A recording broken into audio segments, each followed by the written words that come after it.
Oh, yeah, I can see it. Let's try this. All right, here we go.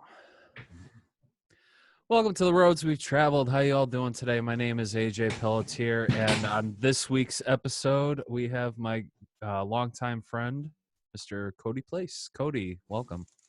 Hey, everybody. How y'all doing? Thanks for joining me today, man.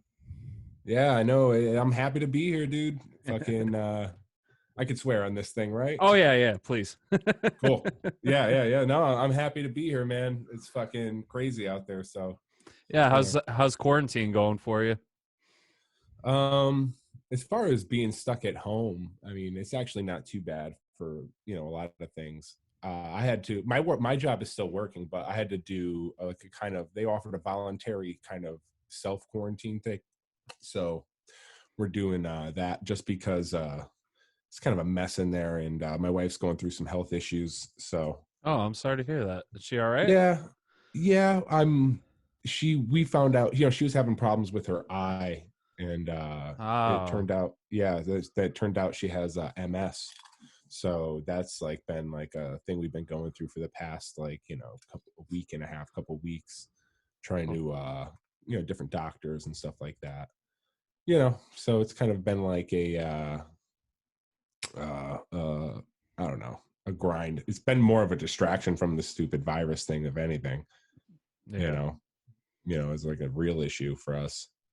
But that's apparently dangerous for her too. So, we're just trying to stay inside, stay sane, and stay busy at the same time. Find things to do. Yeah, well, give her my best, man. Like that sucks, man. I'm glad that you guys are getting that looked at and getting checked out and stuff. So, Yeah.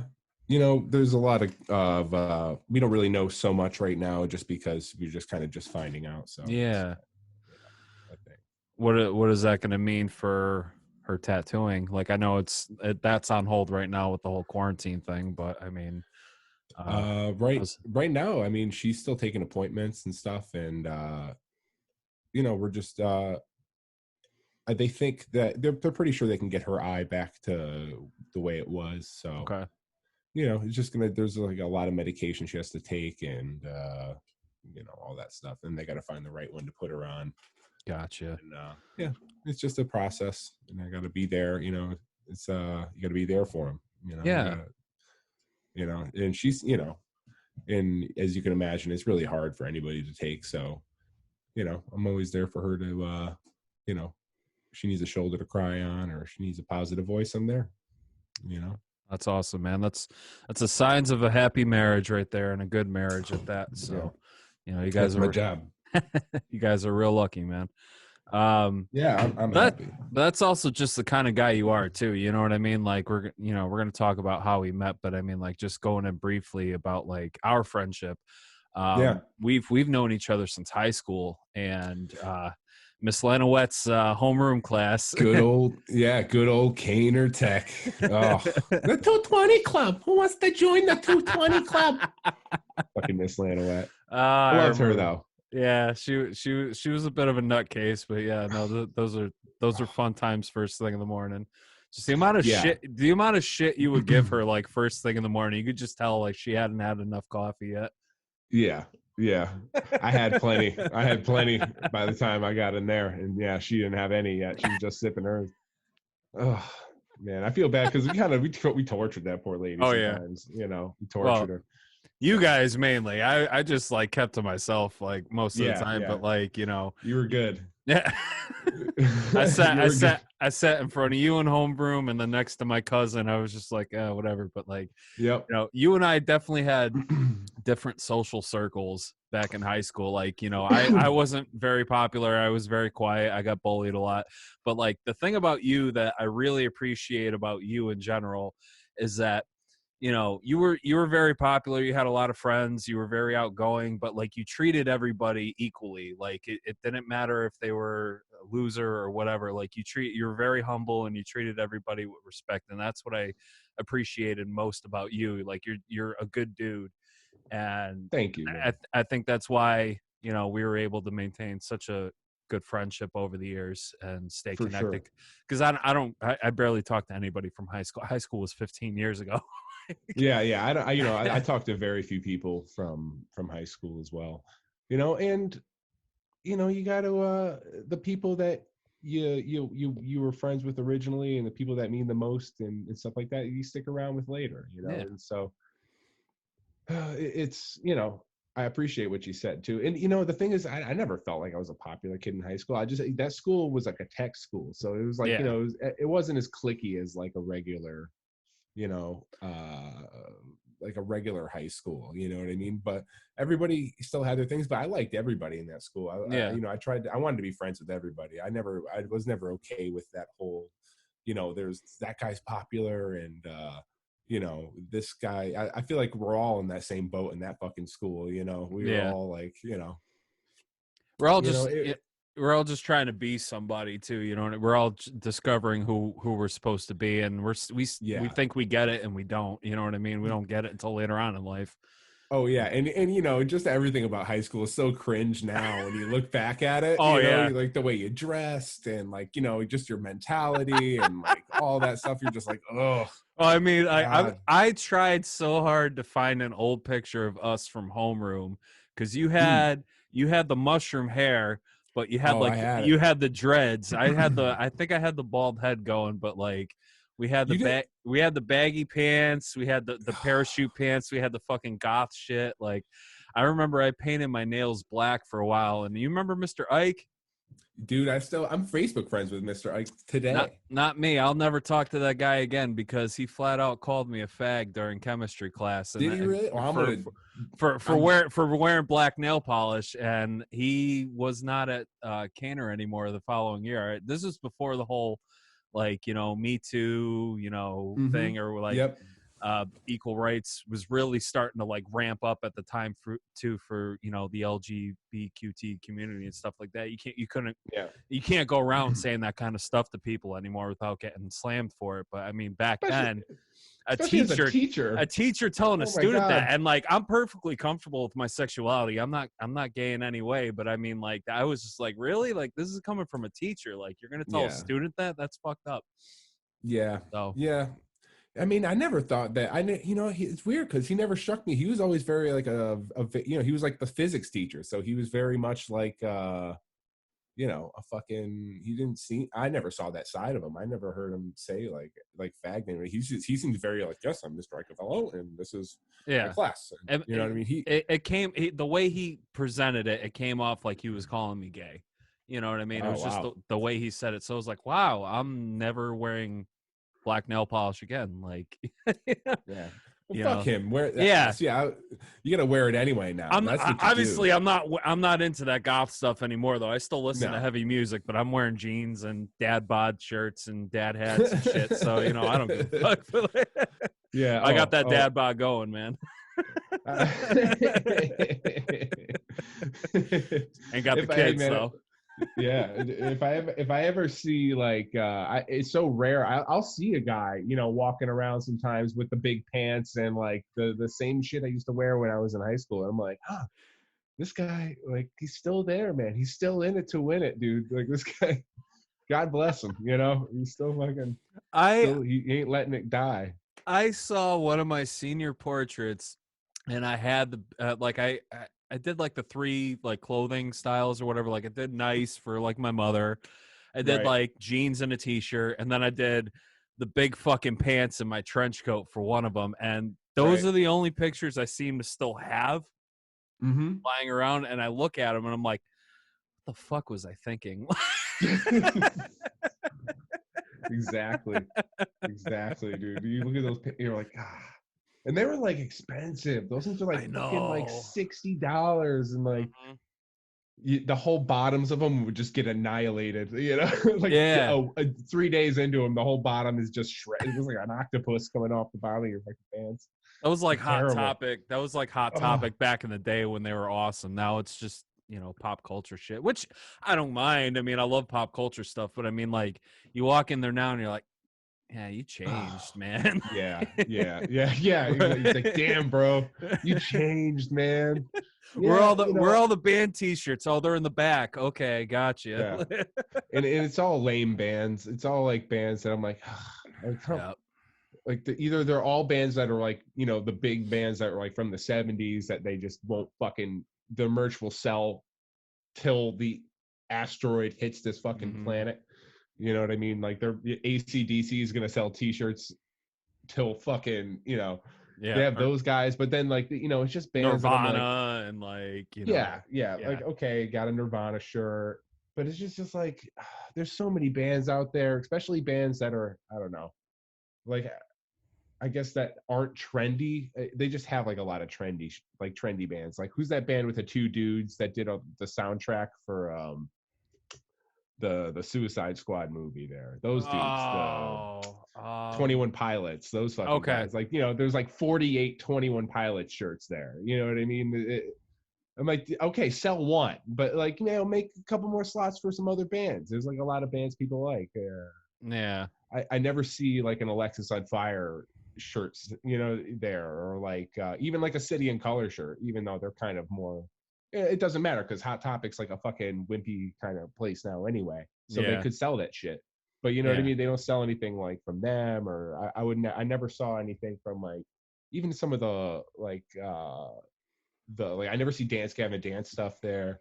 They're one of the most popular bands in there, and you know, and just shit like that. They'll sell like 15 slots of like one band, you know what I mean? And then like they'll have like, you know, a couple Tool shirts. You gotta go online now, unfortunately, unless you can find like an old like vintage shop. Like, I don't know, you remember Old Glory? I don't know if they're still around, but they were up in Middletown for a while. I remember them.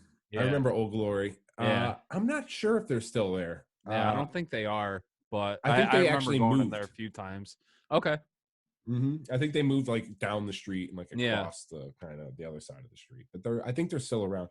Yeah, like I hate fucking shopping for clothes online. Like I have that, like, you know, because unless like you know your exact size for everything, like you never get what you want. You know what I mean? Like every time you order it, it's always like, oh, I hate the material the shirt is, or it just fits like shit, or that's, you know, that's like when I was buying Warren Star clothes for fucking In the Red back in the day, and like it looked cool online, and then I get it, and I'm like, I'm not really comfortable wearing this. yeah, exactly. You're like, I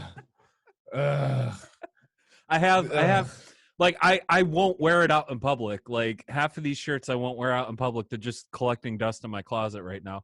But like, dude, I just put them in like a dumpster. I'm not even gonna lie. Like after like I put them in like the clothing donation thing, which is basically a dumpster where it's like a red dumpster. Yeah. they're too flashy, you know, like some of them are. It's just like, oh, you're going too hard. Like those shirts, like some of them are like, all right, I can see like it on stage as like a costume. You know what I mean? Yeah. Because that's the way you got to look at it. Like, okay, like nobody's walking around like, you know, you'll see like those dudes who really like Rob Zombie. Like, you know what I mean? It's you don't see him wearing like a frilled jean. Well, maybe you do. I don't know.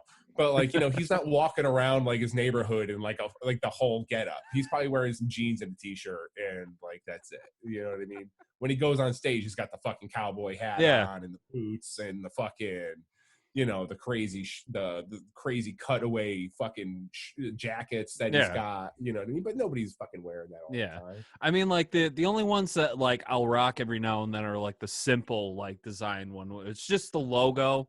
You know what I mean? It's not like a ton of shit all over the shirt. You know what I mean? They gotta like put frill or they gotta glam. Put like, They gotta make it look like it came out of fucking Mad Max. Like, you know what I mean? Like it's all like canvas. Like it's like come out looking like Edge from fucking WWE, because he's rocking Warren Star right now.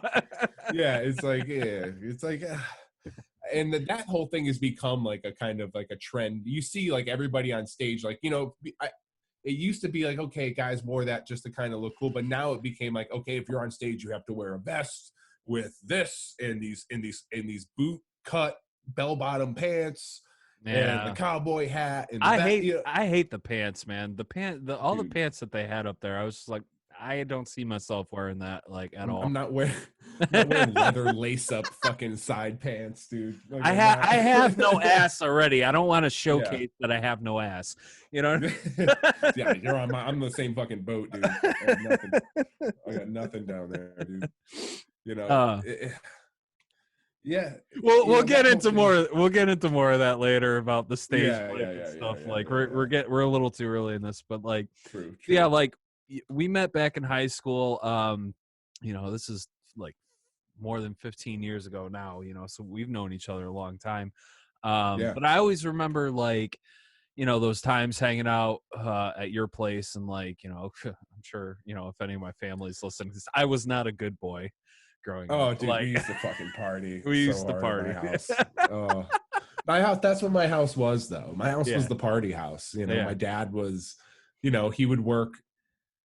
He would get up for work at 5 a.m, and he would come home, and then he'd drink. You know, and you know, it became like a thing where you can time. Like, oh, like, all right, it's Friday. He's gonna go stay at his girlfriend's house this weekend. So we got the whole thing we got the whole house to ourselves. So we're just gonna fucking party. That's what we did. Yeah. You know, luckily nobody ever died. You know, nothing crazy ever really happened. I think the cops, thank God, a few times, and like they left. They never, like, nothing happened. Nobody got like yoked up in my yard or anything, or, you know, all that kind of shit. We had some good times there. It was a really, we partied though, but we, you know, we never. I keep saying, you know, so much. My wife tells me that I say it, and I'm trying not to, so I'm gonna try not to do it. Hey, it's all good, man. I say like and you know, it's hard. Yeah, it is. It really is. It's just a spacer. It's just a spacer in your brain, you know. See, but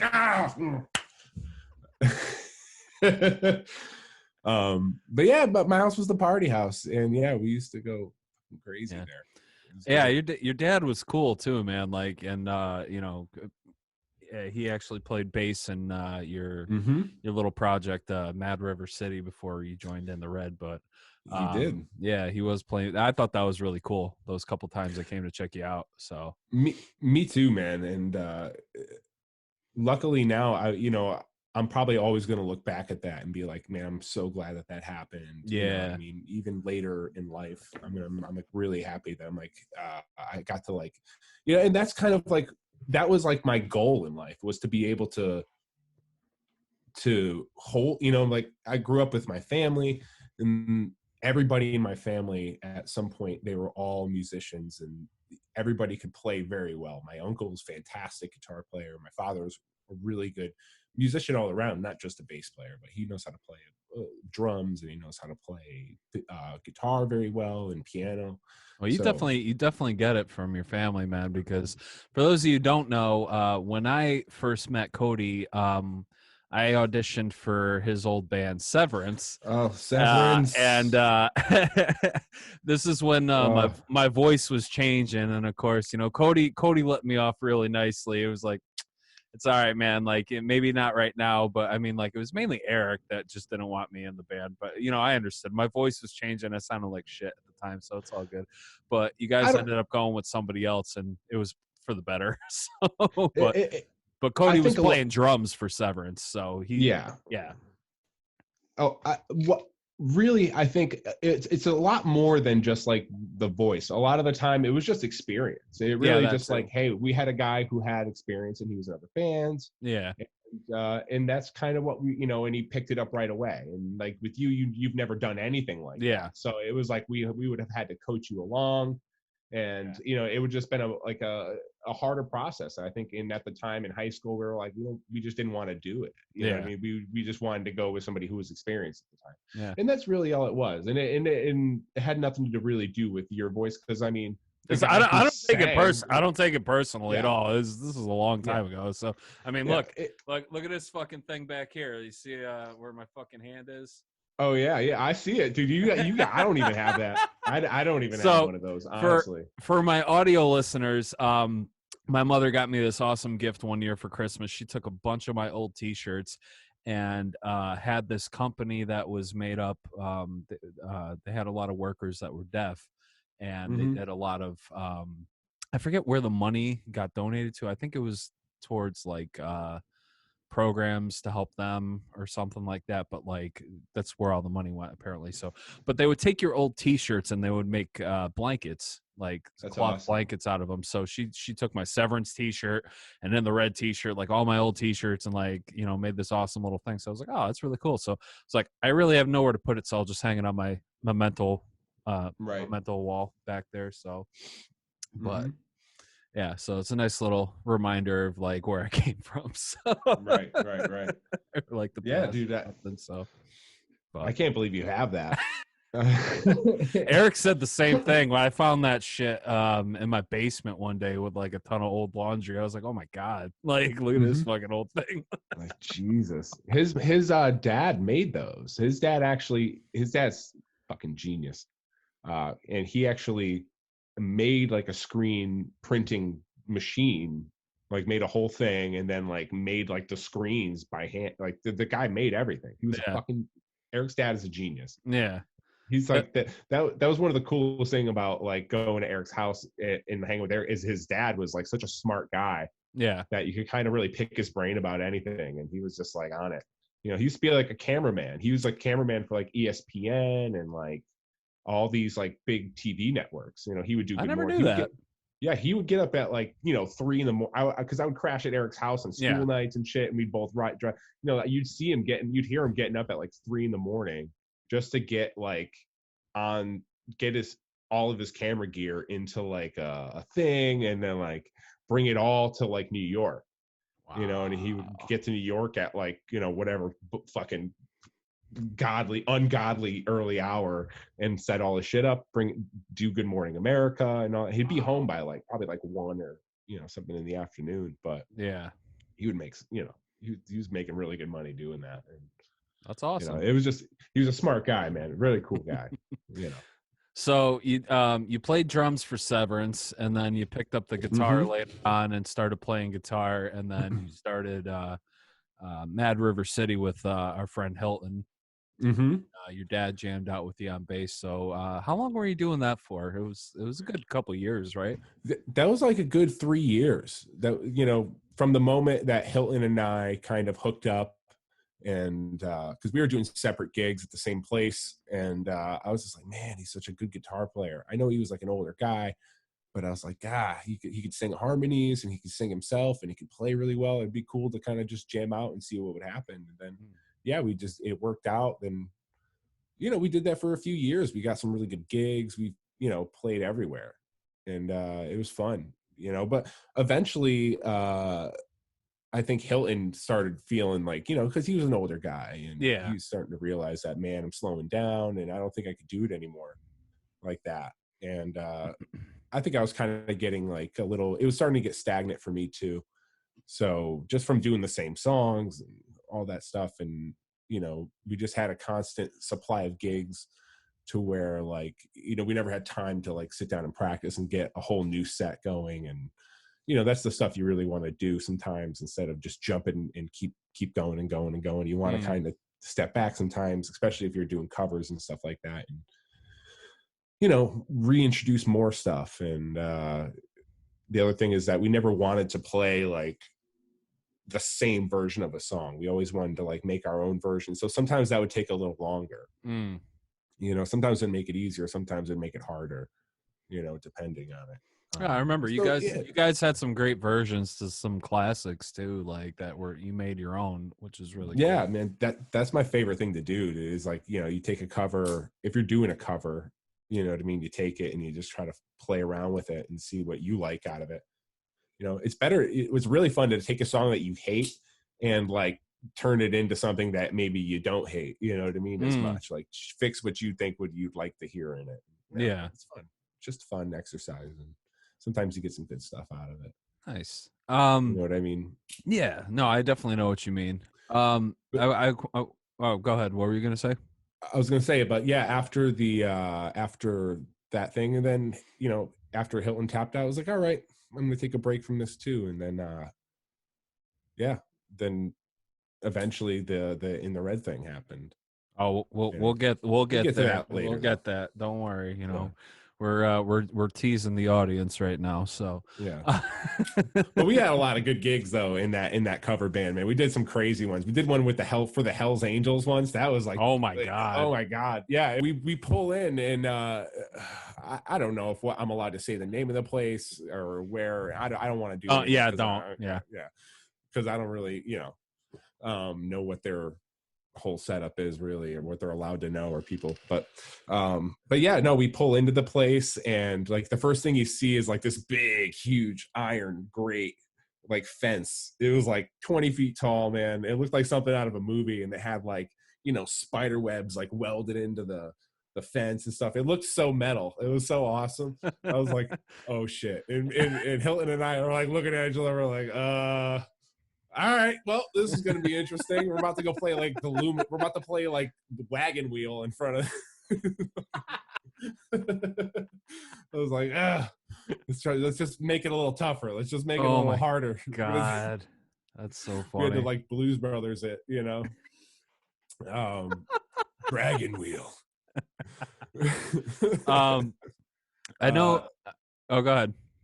Oh yeah, but I was gonna say, yeah, we pull in and after you get to the fence and there's just a line of all these insane, beautiful bikes, and we finally get our stuff, and they have this really cool stage, like kind of on a hill, and they're grilling food on these huge grills, and they were just like, we played our set, and they were like the nicest people. We had like everybody dancing, and they had a merch booth, so there's not a lot of like, things like that have a merch booth, I guess, Yeah. So it's pretty, they were, I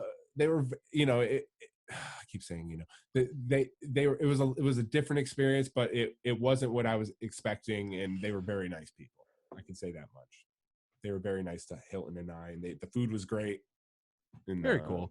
They paid us very well.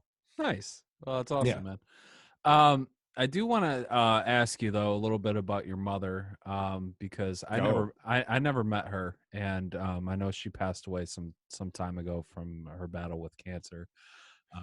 What was your relationship like with your mother? You could hear my wife singing in the background. She's like dancing around. Yeah, my mom was my father was very, as much as he liked to, had his demons and he, partied and stuff, he was never not there for me, financially, and he was just never not there for me when I needed him, you know what I mean? So I could never trash him, as much as him and I have had our tussles, and we have a great relationship now. But my mother was the support structure. She was the one who was very supportive when my father and I would get into our issues and stuff like that. She was the calming voice, and I don't think her and I ever got into an argument my entire life. You know what I mean? So we just, her and I just saw eye to eye on such a level. And I was the youngest one, so I was the favorite, I guess. Like, my sisters always tell me that, and they're right. I got away with murder as a kid, and she let me do whatever I wanted because she loved me so much. But she didn't have a lot of money, and she had to struggle financially a lot, and that was the thing that was really hard to watch. That's like a thing that still to this day that it's just really hard. It was really hard to watch her struggle, especially when she got sick, because the money wasn't really coming in, and then those treatments are expensive, and she just didn't take good care of herself to begin with in the first place. She was a smoker. Even when she found out she had cancer, she would still smoke, and she kind of, I think in the end she was just depressed, and she was very lonely in the end, I think. That's that thing that sucks. It's kind of the same boat my father's in right now, because my father's health isn't great right now. He's got pulmonary fibrosis, which is really scary in these times right now, because it affects the lungs. So basically, it's just his lungs are turning into scar tissue, and God forbid if he catches coronavirus, it's like a death wish right there. But he's kind of in the same boat where he's been struggling financially for years himself too, and he's just not happy. And I totally get what you mean, man. It sucks watching that, you know. Yeah, and you can't really do that much. I mean, at that time, I think like with her being sick, it was just so overwhelming. On top of, I had to move out of where we were, so I had to find my own place, and it was right at the time, like I said, where it was like the first time I ever got my own place to live on my own, and it was a crazy experience. And I never, and she was sick, but the what caused her to pass was she essentially got an infection, because when you have chemotherapy, you have a port put into you, you know what I mean? If you have to keep going, you get a port put in. And she got an infection via that, and then by the time that she got to the hospital, it was just too late. Her body was septic, and they just couldn't do anything else. And that, so the thing that sucked is because like at the time is like, I really wanted to, I needed like space, you know what I mean, just to kind of breathe everything in. I mean, she had cancer for a while. She was in remission for a year and all that. Then it popped back up. So it was like, it was just kind of like, oh, here we go again. And I needed, the first time it was really hard to go through that and watch her struggle. And the second time, it was still, I was still trying to like, I was still there for her, but at the same time, it was just getting worse. I needed space, got the apartment and all that. And then I just got a phone call one day to go to the hospital. I wasn't expecting anything, like, and then that's when I found out the news, and at the same time, you're so I think you're so emotionally exhausted that at some point, and it's kind of sad to say, but you're like, at least, it's over now. You know what I mean? At least she's not dealing with it. I get it. You know what I mean? And I get was it. like, I get it. And I totally understand. It was almost the same way when my godfather passed away from his battle with melanoma. Right. Like I because he lived in Massachusetts, I didn't really know everything that was going on, and just coming up to visit was hard enough to go and see them.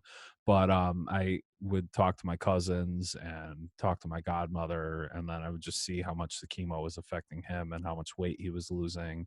And by the end of it, it was just like, oh my God, like he started looking like my grandfather before my grandfather passed away. And it was just like, and I was there 2 days before he passed away. It was basically just going up there to say goodbye kind of thing. So, and I struggled to get through saying goodbye, and my mother had to be there with me, and she basically talked for me because I couldn't get the words out, So I can understand, man. But I'm just like you said, I'm just glad that, they're not suffering anymore, and it sucks that, it happens to good people too. It's, only the good die young. I hate to say that, but I mean, yeah, you're right. But that's a very true statement though. You know what I mean? Pricks live forever. Like they do. They fucking do. They fucking do. This place is like purgatory for assholes. It really is. Sometimes you really feel like that. So sometimes, like life lesson, be a fucking asshole. You want to stick around, be an asshole. I'm gonna die young myself too, man. Yeah. That's right. I'm too nice of a person. So yeah, right. You can't be nice. And somebody says, hey, you're being an asshole, and you just gotta look like, hey, I'm just trying to stick around. I'm just trying to fucking stick around here. You gotta do what you gotta do. I'm trying to cling to life. Start stay alive. I gotta be an asshole. Start yelling at kids, get off my property. yes, I'm ready for that. When you get your own house, I get it, man. I fucking get it. Yeah. I had a kid. No, go ahead. I had a house for a little while, so I understand. Yeah, I get it now. Like, when I was a kid, I was like, man, I'm gonna go fucking, nobody gave a shit. You're like, who fucking cares? Now when you're older, you're like, no, I just fucking cut that grass. I edged the lawn. Okay, sir, I don't need you to, I don't need you walking on my grass, kid. Get off the grass. Take your dog off my property, you motherfucker. Like, if your dog shits on my lawn one more time, you're going to be fucking eating it.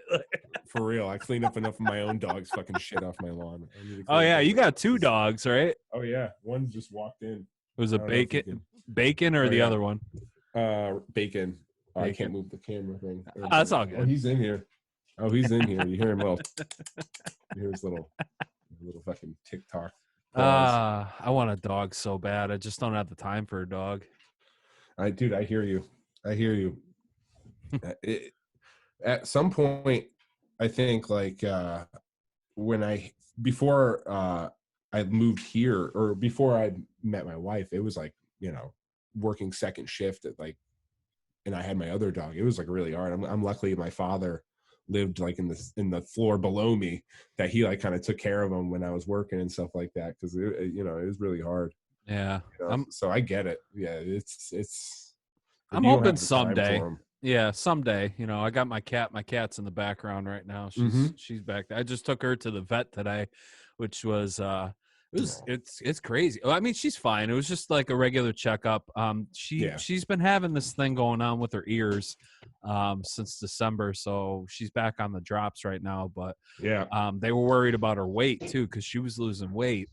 They were afraid she was a diabetic. So oh Jesus. Yeah. So what I ended up doing was I noticed that she wasn't eating her dry food enough, so I switched her dry food to something softer. And she's been eating that up and everything. So her weight went back up, thank God. And she's doing a lot better now.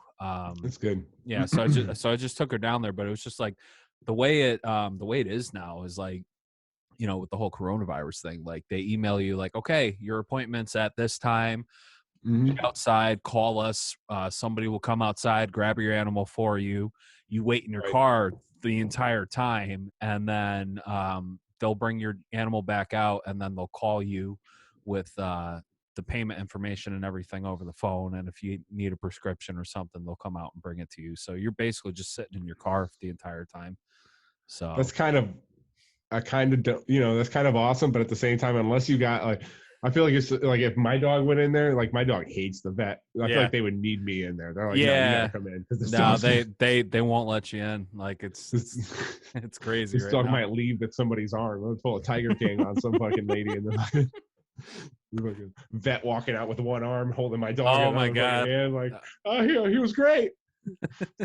Spewing blood out of her fucking stuff. Like, I told you should have let me in with him. I told you didn't like the vet. What's the other one's name? I forget. Radar. Cool. Radar, because he's got like a little. When he was a rescue, and they think he got hit by a car where he's from. So he has like a weird ear. It's like a cauliflower ear. So we call him Radar because he's got a weird ear. So he looks like Mick Foley. Yeah, exactly. or the rat, because he's kind of got like a rat smile. He looks like a Disney, like cartoon of like one of those like rodents, like the little sneaky ones. So yeah, he looks like that. Yeah, he's a good boy though. He's like smart. He's like the smartest dog.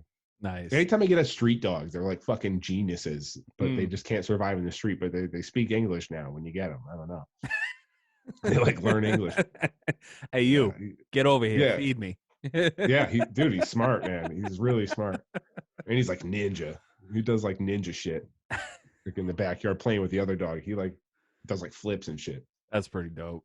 And he's too big to be able to do that. So before we get into the whole band stuff, though, I want to say, like, your woodworking stuff is fucking phenomenal. I've been seeing the stuff you've been doing. Thank you, sir. Online. You turned into full Tim Allen, fucking Agent Gibbs, fucking NCIS, Bob Vila, fucking building boats in your basement or whatever. But I mean, you're basically he made Cody made a homemade bar for his backyard. He made a coffee table for his living. I might have to commission you for a new coffee table myself. I was gonna say, if you need the one in here is pretty shit. Yeah, definitely, man. I would love a new coffee table. But yeah, definitely. So, but your woodwork is fucking phenomenal, man. Like, thank you. Yeah. So, thank you. Are you working on anything right now, or? Yeah, I'm trying to. My father wanted me to build him like a guitar kind of like a bench, a guitar bench to kind of like set of his strings or work on his guitars and stuff that he has. So nice. I'm going to build him one of those, and I got a few other things in mind. But I'll build you a table, no problem. Awesome, man. Yeah, let me know how much, man. I got you. Yeah, I'll just charge you. I think I'm trying to think of how much it costs for the last one for the materials. I think it was like maybe like $80, something like that for the whole. That's nothing. Thing.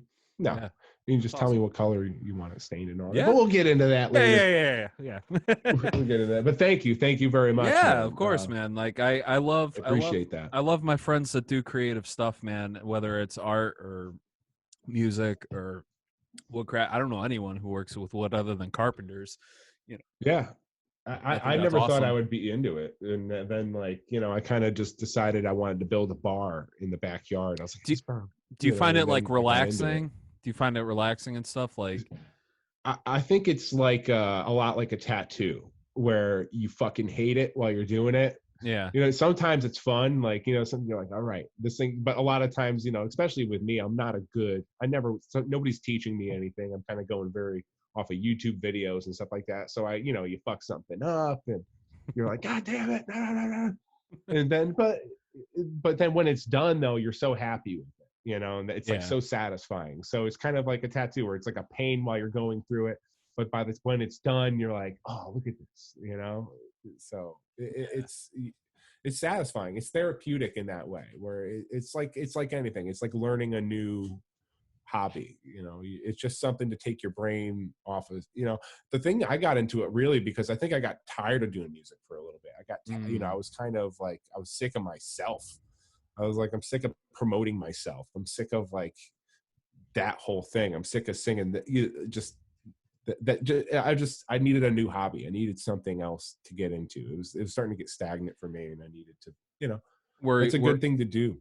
Were you just like mentally just like drained, like burnt out? Because like, I don't know if you listened to the first episode of the show, but like we also like to talk about a little bit like issues that we're all kind of going through. Like I suffer from depression every now and then, and Josh and I went into full depth discussion about that last episode. Like, do you have any like mental health issues yourself, or do you like feel burnt out or depressed or anxiety and stuff like that? Do you find like the woodworking helps at all? Or like you were talking about like finding a hobby or something to like take your mind off of stuff. Like, were you feeling burnt out? Were you feeling like mentally drained, like depressed or anything like that? Like, do you have any of those traits at all? Like, do you Absolutely, dude. I think the people that act the happiest are probably a lot of the time the ones that are that have probably the whatever the most going on a lot of the times, I think, inside. And that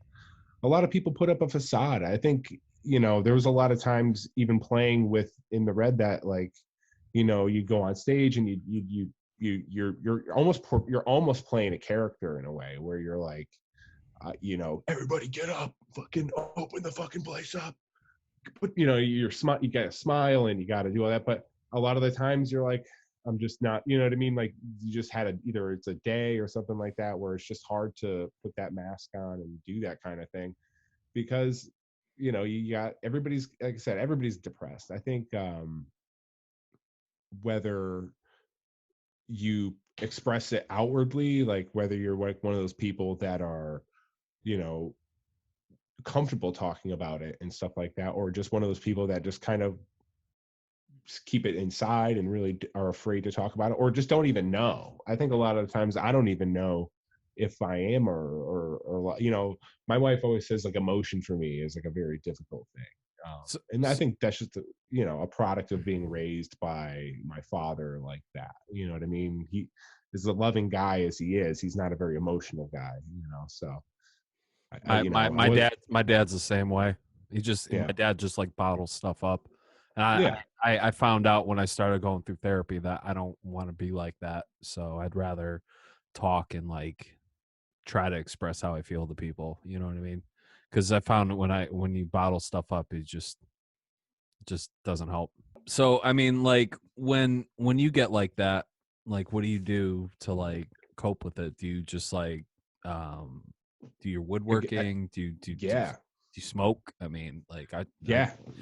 I do, I do it all. I try to find like different little things. I think people are really scared to try to open up to a new hobby or get good at something. I think people need to a lot of the time find something that's distracting, and helping other people is a really good way, I think, to cure a lot of like people's depression issues and stuff like that, is by helping other people get through theirs, or coming up with an art, expressing yourself through an art, whether it's music, carpentry, sculpture, painting, anything like that is, I think, the most, for me, it's always been the most therapeutic way to kind of deal with those things and get those emotions out of you, especially if you don't really understand them yourself. And I think a lot of the time subconsciously you put those things just come out of you if you're able to get in tune with it, I fully agree. Like when I'm not doing anything creative, like I feel like that's when I get the most depressed. It's like I'm not doing anything. Like my life is already busy enough right now between 2 jobs, and I'm constantly feeling drained all the fucking time. But like whether it's doing this new podcast or streaming on Twitch or doing art on Twitch, like that's how I'm getting creativity out, and that's when I feel better about myself, like I'm actually doing something.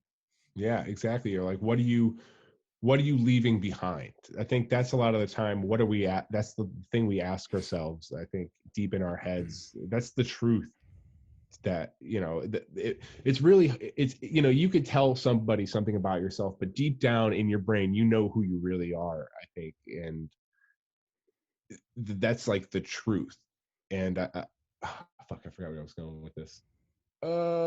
You don't got to prove anything to anybody, I don't think. I mean, like, as long as you're true to yourself, you know what I mean? Like, with what you're saying, like like you're saying, like only you know who you are. And if you're having problems figuring out who you are, maybe you should be taking a look at yourself, like, whether it's taking time off to do other things, or maybe talk to a therapist and like dig deep and try to figure stuff out, Yeah. Exactly. But I was just saying, like, you know what I mean? Like deep in your head, you know who you are. And like a lot of the times, I think the truth that we always ask ourselves is, what am I leaving behind? That too. Yeah. Am I going to be, are people going to like remember anything? What do I leave anything on this planet like behind that's positive, aside from like, physical things? Like, what do I leave that's, going to maybe help somebody later, even when I'm not around? So art, I think, is the greatest outlet for that, for Definitely. Most people. And it's doesn't have to be just, it could be anything. Like people do all kinds of crazy shit now, like creatively. It's so fun. As long as like it's creative and it's coming out of you. I think that's the therapy that people need to get into. And it's hard for a lot of people to do that. Well, I mean, now we got plenty of time to do it. Everybody's stuck on quarantine, and there's a lot of content creators popping up now. And it's funny to see, because like all these like talk show hosts and everything have gone from the glamour of like major studio productions to like now they're working with what they have at home, and they're like, how the fuck do you make this work when content creators have been doing this forever? And they're like, no, we got this. Yeah, exactly. Like you look at any like major podcasts right now, you got like a Rogan, or you got any of those people that like, all those Tonight Show people, those are the real people that's the real Letterman right now. You know what I mean? That guy, Joe Rogan and Mark Maron, and a lot of those big name podcasts, those guys are the ones right now that are taking the place of the Johnny Carsons and all that. You know what I mean? Those are those are the shows that people that are, I think, the younger generation and the more in tune generation are really into. Definitely. That's like the real opinion comes from nowadays. It's just crazy to see that right now. Yeah, it's not hurting them at all. It's not, because he needs nothing. He needs, Joe Rogan, if he wanted to, he could do a podcast by himself and he'd still get, however many millions of listeners he gets. Oh yeah. Same thing with most of them. As long as you're able to talk and make it interesting, people are going to hear you. People are going to try to tune in. Well, let's hope this podcast is that. So yeah. Well, I'm sure somebody will get something out of it. I hope so. Regardless, even if they don't like it, then they don't like it. But exactly. This is different for me because I've done 2 podcasts that were all pop culture related, and I wanted to branch off and do something else. So here it is. Yeah, so. No, it's nice. It's nice. It's just a conversation, man. Yeah, I think it's just a directed, a conversation that we direct in a way. Yeah. So, but let's get into the meat and potatoes of this episode. The taters. The taters. I love me some taters. Oh yeah. Hold on. Up. I didn't want to vape on camera. I'm ADD, man. That's my other mental thing. That's the other thing that makes it hard is that, it's I vape on camera, but I get. Do you? Yeah. All right. I don't give a fuck. All right. I'll vape on fucking camera. I don't care. Fuck you people. Okay. I was a smoker for we both were. We both forever. Were. Yeah. I was a smoker forever. Okay. I earned this fucking thing. I am kind of glad that the whole vape ban thing's kind of off the table right now. Granted, it's kind of fucked up with what's going on in the world right now, but it's at least go to the store and buy cigarettes. Yeah. So I really don't see what the difference is if they really wanted to get down to the nitty gritty. Then exactly ban vaping stores. Then what about cigarettes and everything else? That's but that's a whole other fucking discussion we could have at another point in time. But yeah, exactly. Medical marijuana stores would have, you have to close anything like that. Exactly. Any of those stores. So Cody and I both sang for the same band at 2 different times. Yes, we did. In the Red started in 2011. I joined on in spring of 2012 and was their singer for almost 4 years. Yeah. But basically, In the Red is a hard rock band here in Connecticut, and it was co-founded by Pete Rizzo and Chris Elliott. Right. For people that who want to think otherwise, it's not just one person. As much as I love Pete as a person, now him and I get along a lot better outside of the band. The band was started by 2 people, not by one person. Right. And I'll get into briefly my history with the band and then my exit into your transition in the band. But when In the Red, when I was in the Red, the old skull logo, which is that T-shirt up there, the white one right there, we had that one trademarked, and that was the only thing trademarked about the band. Right. And the Red was not trademarked in general. The music was, but the band name itself was owned by somebody else, and then there was a cover band out in the Midwest somewhere with the same name. So it was very hard to get the trademark for the band name In the Red. And Chris's wife is actually the one that came up with the name In the Red. Right. So that's how that name came about to be. But we had an opportunity to get ownership for the band name, but we never did. It was just going to cost a lot of money. So the only thing that we got trademarked was that logo, and my name, Chris's name, and Pete's name were on that trademark. Right. And this will come into the rest of the conversation later on, I'm sure. But when I was in the band, basically we laid down the foundation for In the Red. I mean, granted, they were around for about a year before that, but nothing was really happening other than some bar shows and stuff like that. They had a singer with a very dated voice, which is what Pete said. And when I joined, I got a lot of shit from that guy. I got a lot of nasty messages from him. Oh, fuck. Oh, did you? Oh, yeah. I got, fuck this guy. This guy can't fucking sing, blah, blah, blah, blah. And then, I was just whatever, dude. I don't fucking know you. Whatever. I don't care. But, and then they had a drummer, too, that they had issues with that they got rid of. So when I joined, it was me, Chris, this guy named James Freed, I think was his last name. But he was only in for 2 months. He was the drummer. And then Pete. And then 2 months later, James left, and then we got Mark from Bristol. He was our drummer for the majority of the time, for Dark Days Here, for From the Bottom, which were the 2 albums that we put out. And then once Mark stepped down, John came in after that. And we had like a rhythm guitarist. We brought in a fifth member here or there, but they didn't really last long. But the main four people was mainly Pete, Chris, myself, and Mark for the longest time. But anyway, yeah. So mainly the main four people was myself, Chris, Pete, and Mark, and then eventually John once Mark left. But we did a lot of big shows together. We did the biggest one that we did was with Hailstorm. In July of 2013, we played in front of 2,000 people at the Webster, and that was a fucking. I've never seen a video of that. I was like so pumped for you, dude. When I saw the video, I was like, "Look at this motherfucker right now!" I was so happy. I was like, "Yes, get it, get it." So, I've so yet to play a fucking show with that much hype ever again. But we played with Nonpoint, Seven Dust, fucking Head PE, Power Man 5000, Flyleaf, Drowning Pool, like fucking everybody. And it was, and like I said, we basically just laid the foundation down that would help build And the Red to what they became.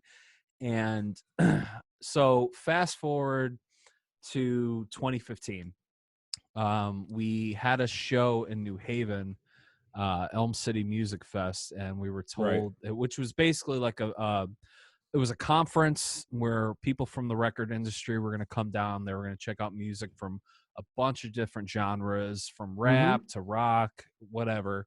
And we had a gig at Cafe 9 for that conference, which was the rock bar, designated rock bar for this conference.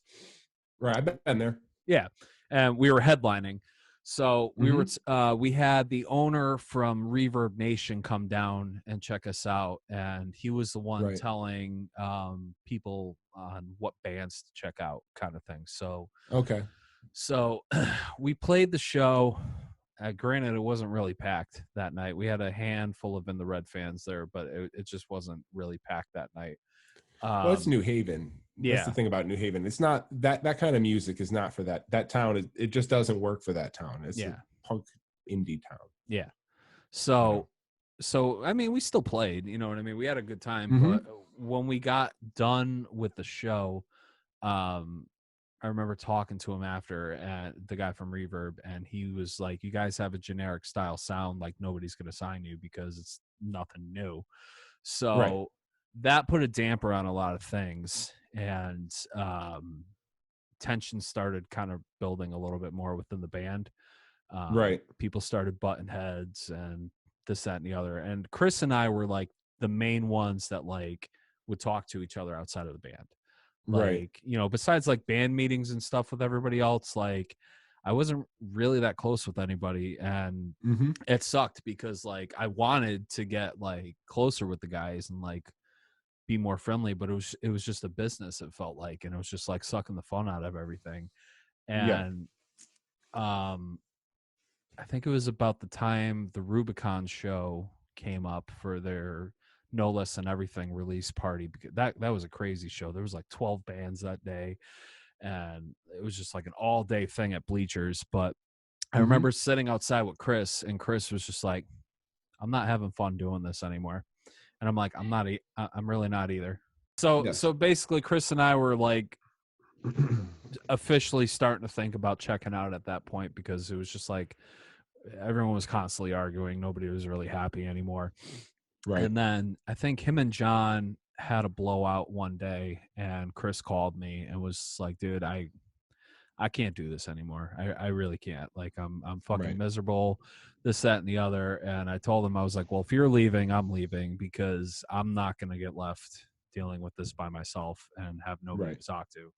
So, and then that's when Chris and I both announced that we were going to leave, and it upset Pete a lot.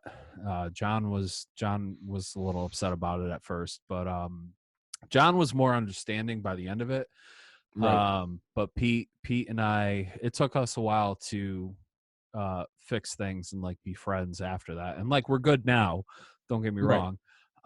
Like I can run into him at a show or at a bar or something, have a drink with him and catch up, like, you know, no big deal. But like it was just working together, it was just starting to strain on everything. So we had our last show at All Stars. We went out with a bang, but All Stars isn't even around anymore. But but that's how I exited the band. And shortly after that, you hit me up and you were like, hey, I'm thinking about auditioning for In the Red. I just want your blessing. Right. Is it cool? I was like, yeah, I just want to let you know what we had going on and, you know, what's up and everything. So just to let you know what you're getting into, kind of thing.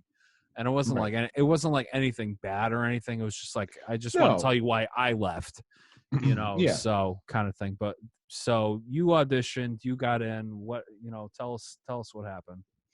Yeah, well, that was right when in the earlier conversation, when my other band kind of started like putting the kibosh on it, and that was like right around the same time. So I was like, well, you know what, let me you know, I before I was doing anything cover wise, I was always in like heavier bands and stuff like that. So that was more my bread and butter anyway. So I was like, and within the Red, I was like, okay, you know, I think I could do something with this.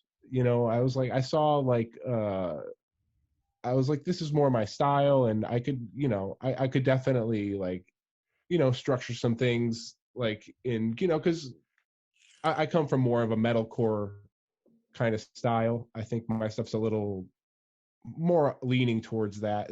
That's just the kind of music I guess I gravitate towards more. I love everything, like metal, hard rock, you know, everything. But like I think the stuff that just as far as I perform, I lean towards the more of the metalcore kind of thing. But yeah, I tried out and it worked out, and yeah, for a while, I mean, we were playing some great shows, and we finally got into the writing, and we came out with like our own album, and it was great. We came out with like another EP and stuff like that. We put a lot of money into it. That festival you guys landed out west was very fucking cool. I was happy. I was happy I was slightly jealous, but like I was very happy for you. Yeah, that was a lot of fun. I mean, that was a long fucking ride in the van, though. That was like 20 hours straight in a van, dude. That was a hard go. But I mean, yeah, that was a blast. That state is fucking lawless. Yeah. Didn't you guys do South by Southwest too? Yeah, we did do that. I mean, it was all right. It was kind of like your Elm City thing, where it wasn't like a crazy packed thing. Like the problem, I think, with South by Southwest, it's mainly an independent film festival. That's what it is. It's like it's not really meant for music, I would think, right? I mean, like, Austin is a big music city, but I mean, yeah, they definitely it's definitely got a music thing going for South by Southwest too, because there's a lot of there's a lot of people that go down there. I saw like T.I. get chased around by like a horde of like 100 people or something like that. He was like riding a bike and they were like sprinting after him down the street. I was like, oh, it was T.I. There goes a fucking crowd of zombies going after him. Like, it was crazy. You couldn't even cross the street. There were so many people like going after him. Nice. But the hardest thing about South by Southwest is that the bars, for the most part, are about as wide as this room. Wow. And this is probably about a 20-foot room, you know what I mean? And there's so many of them, and they're all playing music at the same time. So it's like sensory overload when you go down there, because it's just so much music. It's like you can't even really make out everything, because it's just everything's happening at the same time. Gotcha. It's like everybody in like a neighborhood pointing their speakers out of a window and like playing different types of music. So you have like a million rappers playing stuff. You have like some Spanish music. You got like rock music. You got like everything. Yeah. But it's still awesome. I mean, it's like Austin is such a beautiful city. I mean, just to even go down there is just gorgeous. I eventually want to move to Texas, live outside of Austin, because I try to live in Austin. Shit. Austin's fucking crazy. So nice. It's crazy expensive now to live in Austin. So I get why. You know what I mean? Like in New York, I don't understand their prices. In Austin, I'm like, I would pay that kind of money to live down here, I guess, because it's beautiful. Man. I just feel like Texas has been calling my name. So maybe someday I'll get out there. But Texas is nice, man. Yeah. I mean, I didn't really get to see much of it outside of Austin, and Texas, aside from Austin, is very different. You know, Austin's like a blue dot in a sea of red. You know, yeah. So Texas is very different once you leave that city. Yeah. But anyway, getting back into Within the Red. So you did the festival out west. You did South by Southwest. Like, what other big stuff did you guys do? We did South by Southwest. The last big gig we did was we got to open for Papa Roach and Asking Alexandria and Bad Wolves at the Palladium. That was like an outdoor show. So there was you know, I mean, it was probably about like 3,000 people.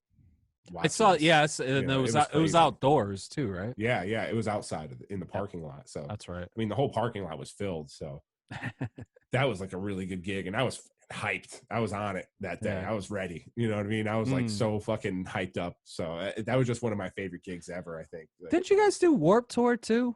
And Warped Tour was another one. Warped Tour was another big one that was like really like, that was a life goal gig. That was like when I was like, I can't believe I get to do this. This is like so ridiculous. And the best part about it is that we had a huge crowd for that too. Either the time of the day was right, because usually when the stage we were on, I've never seen anybody sit there and watch anybody play there. Really, it's always like a stage that people pass by to get to the bigger stages, but at that time of the day, I guess there must have been dead air or something on the other ones, because we had a really good fucking crowd for that. So that it was just, it was crazy. And I do, and the other thing is I knew a lot of the people in the crowd. I could point out, I can go in pictures and point out, I know him, I know all these people. So it was like just really cool. It was just a really cool moment to celebrate and just to be there. And Warped Tour was big. We've got we did all the same things like you. We did Non-Point fucking like 14 times. We did Seven Dust a couple times. We did Avatar, which was a really cool one too. That was fun. And so I had a lot of really good experiences with them. But over time we started noticing that Pete would, see, my thing is to I don't want to put Pete down, because, he's not a bad guy, and he's actually he's really not. He's not a bad person, and I don't want people to take what we're saying out of context either. We're not sitting here trying to bash things. It's just at the end of the day, this is a project involving 4 or more people, you know what I mean? And it's not just one person. If you're going into a project and you want full creative control, you need to let that be known from the start. You know what I mean? And there were days where I would come in and I would, I would get tracks to work on and stuff, and I would start writing lyrics for it. And then I would come in and Pete's already got stuff written for me. I'm like, well, I'm not doing that. Like, I'm the singer, I should be writing, you know what I mean? So it was stuff like that where I was like, I'm not having this, you know what I mean? Like, I don't mind like co-writing or whatever. Like, okay, you write this song, I write this song, that's fine. But like, for every time we would write something new, like he would have lyrics for me, and I'm like, nah, man. Like some people love it. I mean, there's a lot of singers that don't write their own stuff. I mean, a lot of guys, that's not their talent. Some guys just like singing and performing, and that's fine. I mean, there's nothing wrong with that. Everybody's got their own thing, you know what I mean? But when I joined up, I immediately wanted to start writing, because I've just been written music my whole fucking life, and I knew I was the stuff I write is more geared towards that anyway. So I was like, I could definitely write for this, and I just started going. You know what I mean? I wouldn't let them I wouldn't take no for like an answer. I'm like, no, this is what the fuck we're doing, because I knew that a lot of that stuff that the band was turning out before, there was like a little bit of a fucking. I was like, we got to get a little bit more into like the way I look at it is like, I don't want to compare it to Kill Switch, but I mean, like, when I was in the band, I felt like I was the Jesse almost, like with, I don't want to say like my writing style, because my writing style was nothing compared to Jesse's, but like I would try to write more hopeful, meaningful stuff. And then when you took over, you were more the Howard. You added way more like detail to your voice style and stuff, and it, you had more flow with your voice. I feel like you're very diverse, and your lyrics too were just like way better than mine, and that's the way I look at it. And I don't think anybody's things are ever better. I think that you know what I mean. I've just there's this experience, you know what I mean, and that's really all it comes down to. Is just I don't think I'm better or anything like that. I don't think my stuff is better. I think that I just wanted stuff that was like a little heavier. I just I want to like, that's just the world I live in. I was like the way I express it is I just need a heavier style, And so I really, really wanted to push that. And so I got really involved with the writing of that band. Me and when Art joined the band, he was a really creative guy, and he's a very smart man himself. Fucking kid's out of his mind. He's in the Navy right now. Oh my God. Yeah, he's crazy. But God bless him. Yeah. To you, Art, buddy. I love you if you're out there. But yeah, he had a lot to do with a lot of the writing and pre-production stuff, and he's a fantastic musician, like guitar playing, drums, bass, and he's a gear guy, so he knows like all that shit. And we got the same last name, and we're not related. Pelletier, yeah, yes. A lot of Pelletiers in this state. Yeah, took it over. The Pelletier clan took over fucking Connecticut, man. Where's the mansion? Where's the Pelletier fucking original mansion? That I don't know. It's somewhere up in Maine. I got the Maine family too, man. We're all up there. Knicks. But yeah, no, I mean, so I got involved in the writing and stuff like that, and eventually, though, we things just started getting robotic. We would notice, for a year, Pete had health problems and stuff like that, and we told him like, hey, man, we'll stick with you through this, and whatever you're going through, we'll deal with it, and he just didn't want to be around people.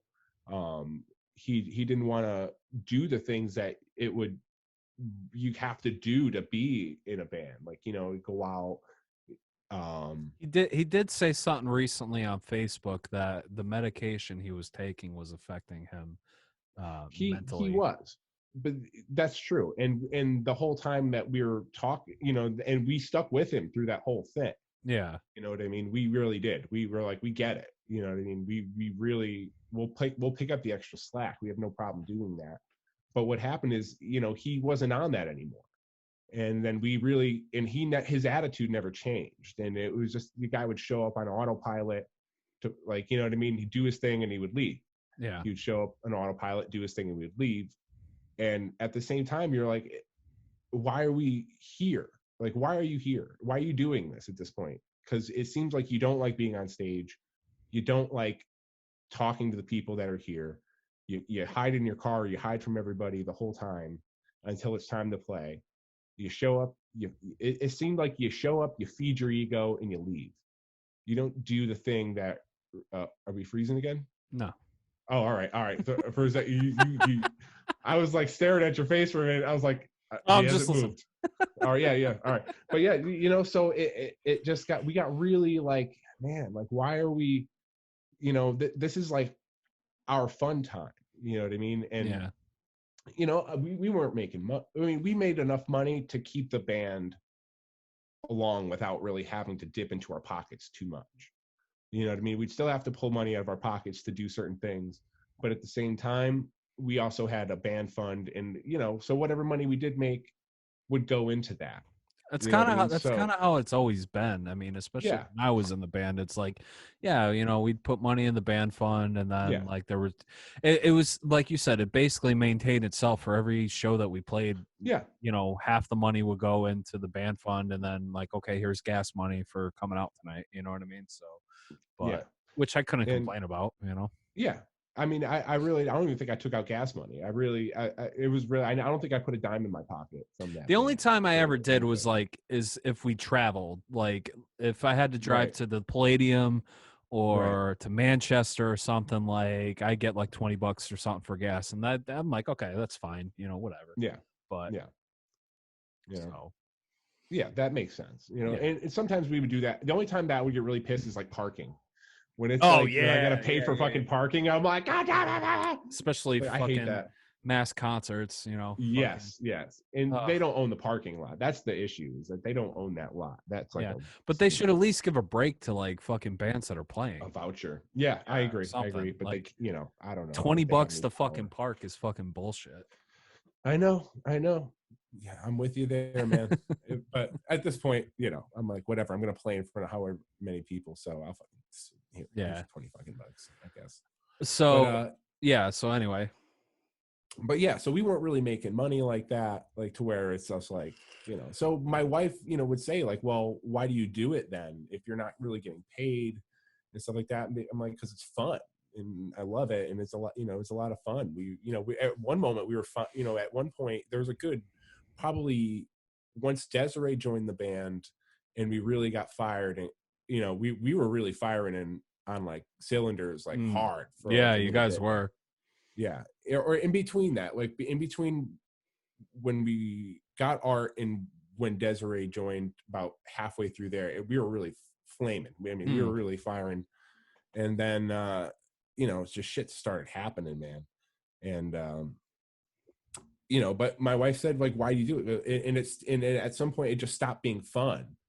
So I'm like, it's not fun for me anymore. It's not, there's more drama showing up here in dealing with whatever, this dude's got going on with his girl, or, what I mean? Desiree had problems all the time with her relationships and stuff like that. And it was just like, man, this is like really becoming like a downer. And then we just like, I just started noticing like a pattern of stuff that would happen, of like behavior, and we talked about it. We said, hey man, this is what we're feeling. And, and we probably it was probably another year before we eventually were like, yeah, fuck this. Yeah. And then I think at some point, I think John and I had a conversation where like, dude, I don't think Pete, I'm not feeling, I can't be in a band with him anymore, or he's got to leave the band.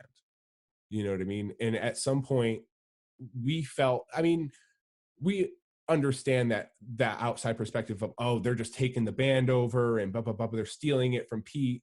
And that's where my early discussion about the subject came into effect when I was talking about that piece of paper that had his name on it. It was for that logo back there.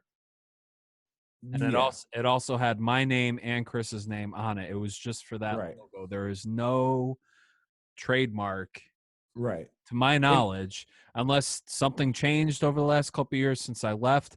But as far as I know, that's the only thing that's trademarked, and technically.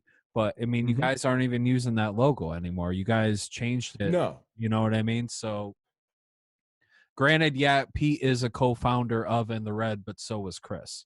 You know what I mean? And I mean, it is what it is. But I mean, but I think like what people don't understand is like, I think most people that aren't in a band wouldn't probably understand that, but it's like, if you're in something for so long, like if you're in there, because I was in there probably for about 4 years too. I think it was the same as you. Yeah. So it was like, you have so much to do with writing the music at that point and dealing with the artistic creativity of it, pushing the show.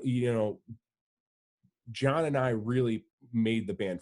John booked a lot of the gigs. He was like really the main booker of that band. And I did a lot of the creative stuff, flyer making, even video stuff sometimes, just all that stuff, anything like that. Like, coming up with a different logo or anything like creative wise, pretty much like we came from my side.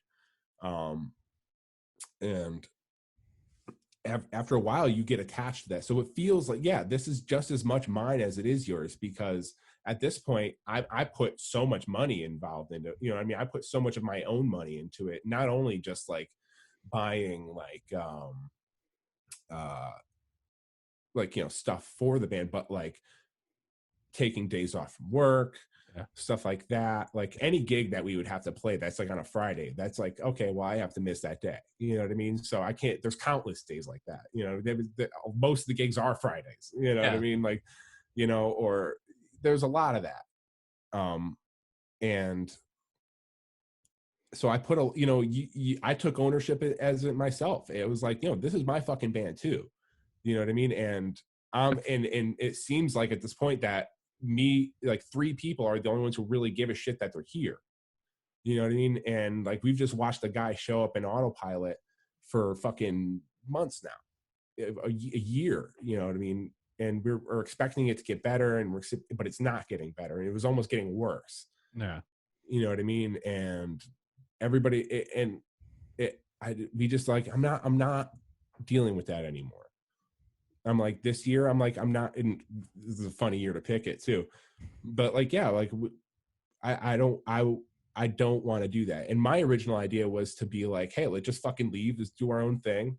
And fuck it. Like, I don't, you know what I mean? I love the people from In the Red. I love all those people, God bless those people that stuck around for us and would come out and see us. I mean, I'm eternally grateful to those people.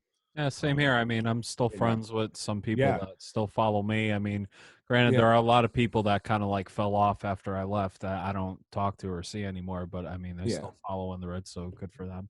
And thank you for this years of support that I had from them. Yeah, like I consider a lot of those people still friends. I think they're dear friends because I mean, I love a lot of them. Like, there's a lot of people that would show up, I'd see every gig, and I'm like, God, man, like, you're my fucking favorite person in the world, dude. Like, I can't believe you're here again. Yeah.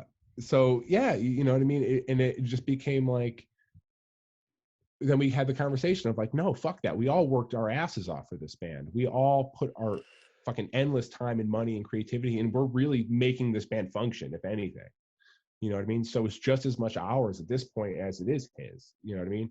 And I think the only person that would really understand that is if you were in a band too. You had to really deal with that creatively, and you were seeing that kind of thing, and you're like, there's no other way out of it. And then personalities just started clashing. You know what I mean? And a lot of the times you really can't fix that. You know, you can fix a lot of things, but you can't fix certain personalities clashing, and it just wasn't working anymore. I had to do that. I had to go through that all over again with this last podcast that I was a part of. Which just briefly, I did another pop culture style podcast with one of my best friends, and then it just grew into this big thing with like more people, and it started getting a little chaotic. But I invested a lot of money into that. I was co-founder of that podcast.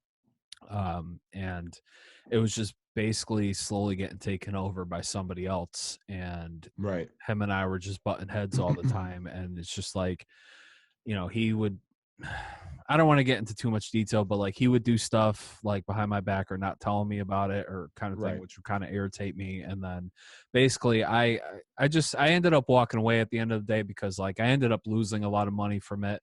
I was paying for the podcast to be uploaded every week, and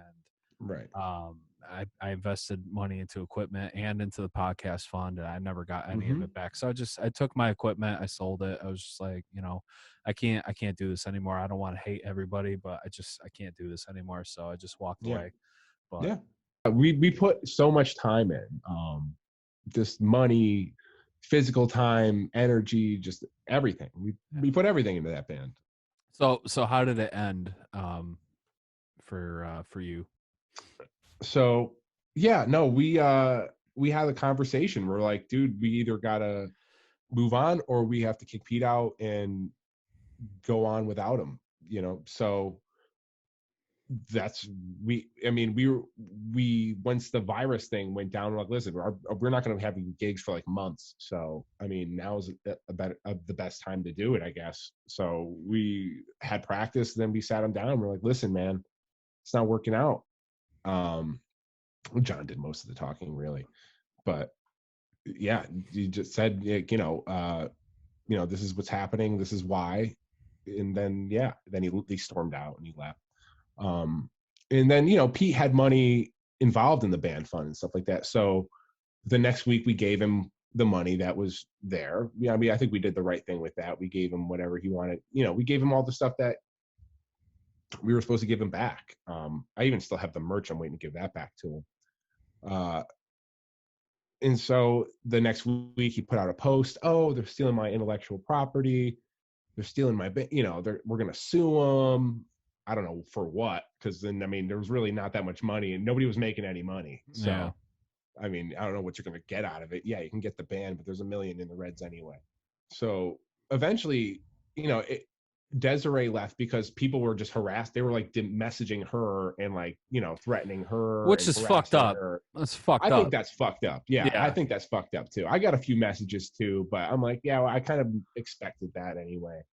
I was reading a lot of it, and I was like, I'm gonna bite my tongue for right now because I want to see how this unfolds. But mainly, I wanted to talk to you first, and like get your side about what happened. But I mean, like, I was reading these comments, and I'm like, yo, fuck you guys, like, you have no idea what's going on behind closed doors with this band, especially coming from someone that was involved in that project. Like, shit happens, people break up all the fucking time. Like, get off. Personalities clash. Yeah, you know what I mean. And if you're in a creative situation like that, it's like, well, I don't want to have to show up and deal with this if I don't like. There's nothing making me do this aside from the fact that I like playing in front of people. You know what I mean? That's it. If it's only that, then that's not why I'm here. Yeah. You know what I mean? I'm more here to, like, I want to make music I love and play with my friends. Like, you know what I mean? This is like my therapy, and it shouldn't be drama involved in it. Exactly.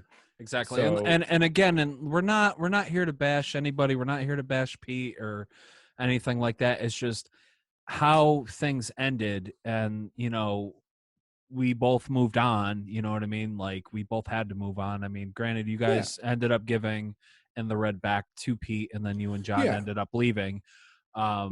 Which, it's fine, and I'm happy for the both of you that you're going to be working on something new, which is cool. Yeah. We already got some we already have a project in the works and all that. We have a name and all that stuff. We're gonna release all that stuff slowly once we're able to, everybody's able to actually get together, and the stupid virus thing is fucking over with. Yeah, once everybody gets together and we actually have a product. But we have a really solid lineup of people so far that are just really good musicians all the way around. And I'm just like so excited. We're already working together and everything, so it's cool, man. We're coming up with some really cool stuff. I think people are going to be really happy with it. Well, I'm looking forward to it, man. Yeah. Thank you, guys. Thank you. But yeah, it sucked, and eventually, we decided that, what, fuck that. It would be better off to just give it back to him. If he's really willing to sue us, if he's really going to try to sue us and all that, I mean, it's not going to be going forward. It's just going to make it harder for us to do what we wanted to do in the band anyway. Yeah. So fuck it. So we decided, hey, all right, fine, you can have it back, but at the same time, I don't think, but I'm not going to give you all the stuff that we worked so hard for. You're not going to get that from me. Yeah. At the same time. It's like a divorce, you know what I mean? Being in a band is like being married to 4 or 5 other people, and stuff happens all the time. And like when people leave or exit the band, it's like a divorce, and that's just unfortunately how it is. So, and people need to understand that, so. And I saw a lot of, there's a lot of people that are like, well, this is his band and he's the band and all that. It's not true. Everybody worked their fucking asses off in that band. Desiree worked her fucking ass off. John worked his fucking ass off. I worked my ass off. Everybody, Pete. At one point, Pete fucking worked his ass off. Yeah, I mean, when I was involved, it was everybody. I worked my ass off. Chris worked his ass off. Mark, again, John, we all worked our fucking asses off, and Pete did too. Yeah. But everybody, that was a very much a group effort, if anything. I fully agree. Art too. Art was very massively involved in that. Even Nick, Nick Belmore, you know what I mean? Like, advice from him on a lot of things too. I mean, we really pulled from as many sources as we could for that band to push it along as far as we could. And it sucks it ended the way it did. Sometimes a relationship ends happy and sometimes they don't, I mean, sometimes people are just, when you're at that point where everybody just like kind of sick of each other, then that's kind of what happens. And if everybody feels like they have certain ownership of that product or that art, if you will, or that kind of, music, then that's kind of what happens. In the end. But like I said, I wish him the best. I really do. I wish whatever he does in the future, if he's within the Red, and like, I wish him the best. I hope he goes out there and he's still doing his thing. I mean, I'll still show some support, some love, because Pete's an old friend and we work together and stuff. So I'm that, good for him, and I'm happy for him, and hope it continues to keep chugging along. Same with you and John. I mean, like John and I aren't really close anymore. We don't really talk that much, but I mean, you know, of course, you know, whenever the new project starts up, you know, let me know and I'll definitely be down to check it out. So but I definitely will. Hope you gotta wait for this stupid virus thing. Is such it's a wrench in everybody's fucking, you know, works right now, you know. So we'll get through it. In the meantime, it's actually a really good time to be creative, though. I mean, I think if you're one of those people, and I know this is one of those podcasts that really the message is to kind of, aside from talking about my bullshit with the band, is really more about helping people get through certain things. And I mean, now's the time to get creative if you can. Now's the time. If you're scared, if you never, you know, try to cook, try to make that fucking pie, or try to start that podcast, try to get out there and make something, create from whatever you can. You know what I mean? Even if you think it's dumb, like, you know, we're all our own worst critics. And it's so hard to kind of shut that fucking voice up, but you really have, even no matter how dumb or silly you feel, you're not gonna do anything. The journey, you know, begins with one step, you know what I mean? So I mean, that's where it starts. The journey of 1,000 miles starts with one step, you know what I mean? So you just got to keep doing that. And I mean, like you and I came from a long history of starting stuff and working on stuff, and stuff takes time, you know what I mean? Like I wasn't ready. I wasn't ready to be in Severance, but then I became singer for Red and did a lot of great things. You played great shows with that band, and I think you did great stuff with that. I feel very accomplished for what I did. I mean, I'm my own worst critic too. Yeah, I am very proud of it.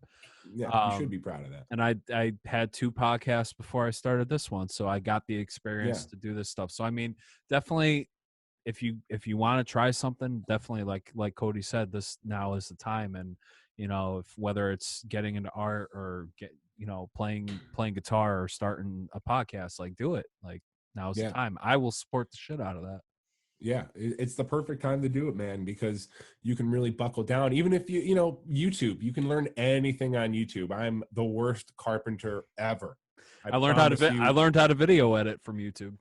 Yeah, exactly, dude. You know? Exactly. You can learn anything as long as you have the patience and you really want to do it. You can do it. I promise you. And if you're going through issues of depression, if you're going through anything like that, get out there and try to create something or try to help other people. I guarantee if you're a depressed person, you probably know a bunch of other depressed people, and try to go out and help each other.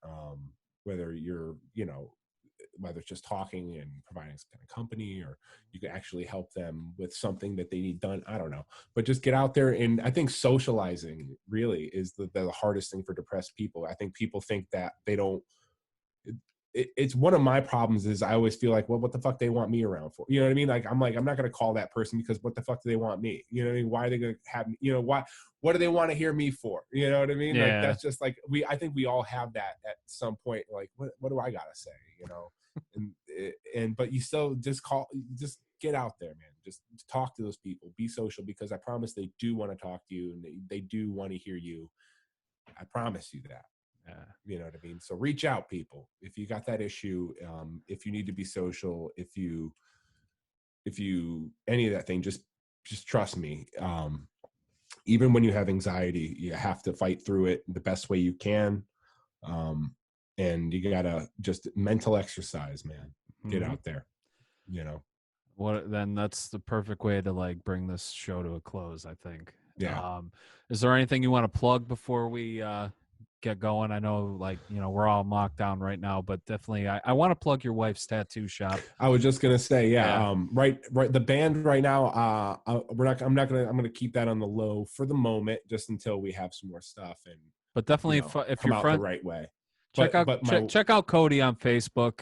You know, Cody Place. Check him out. But very friendly. Yeah, but his wife's tattoo shop, located here in Naugatuck, Connecticut, is Tooth and Nail. Definitely check her out. Her work is amazing. I actually ran into her a few months back. It was after my friend passed. It was right after my friend passed away in August last year. I was at CVS picking up a prescription for myself for my glaucoma, And I ran into her and was like, oh, I gotta come talk to you. I want to get a memorial piece done for my buddy who committed suicide last year. So but sorry to hear that. Thanks, man. That dude was like one of my best friends, man. Like, it was definitely very hard. He was a very supportive guy whenever I was like going through stuff, whether I was laid off or whatever. Like, hey, food's on the grill, come on over. Like, or, hey, bring your laundry over with you, we're gonna do some laundry. Or, hey, what are you doing, let's watch some horror movies and shit. And then, it was just really rough. He sensed another person that was like depressed. He was like, hey man, we gotta fucking get together, have some hot dogs, man. Like, you're and I think if you're on that boat, man, do the same thing. Being social and talking about it and getting it out there, and it's really the best way. That's why scientists get together with other scientists to talk about other things, even if it's not the same subject, because you'll get a different perspective from somebody. And that's the same way it works, I think, with people who are going through some mental health issues, whether it's depression or whatever you're going through. I'm sorry I turned your wife's plug into a no, my buddy, but but I will be coming to see her. Definitely follow her or her apprentice Michelle. She's fantastic as well. It's they're both on Instagram. I think that's where they both post most of their stuff. It's at Right in the Trash is Michelle, and at Court Mellow is my wife. That's a great fucking name.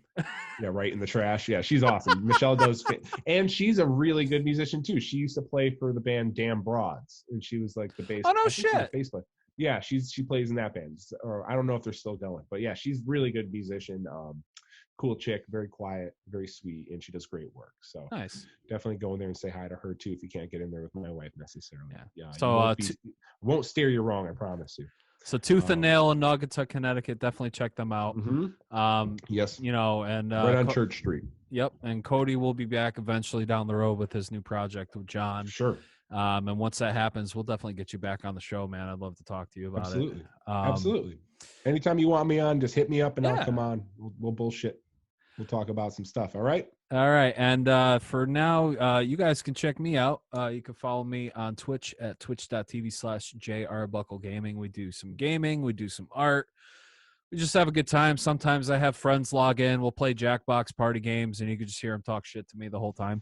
You can check out my portfolio at www.alanmpelletierjr.com.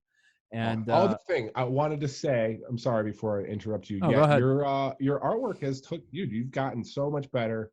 Thanks, man. I saw some of the stuff you did, and I was like, Jesus Christ! I was like, that's fantastic, man. Thanks, I'm so glad that you picked up on that, and keep doing that because I'm trying, man. I try. I just did a commission piece for the Fear the Masses drummer John. Awesome. That Okami. I'm not. I'm not familiar with the character at all, but he was telling me about it, so I did. I wanted to keep it kind of Brothers, right?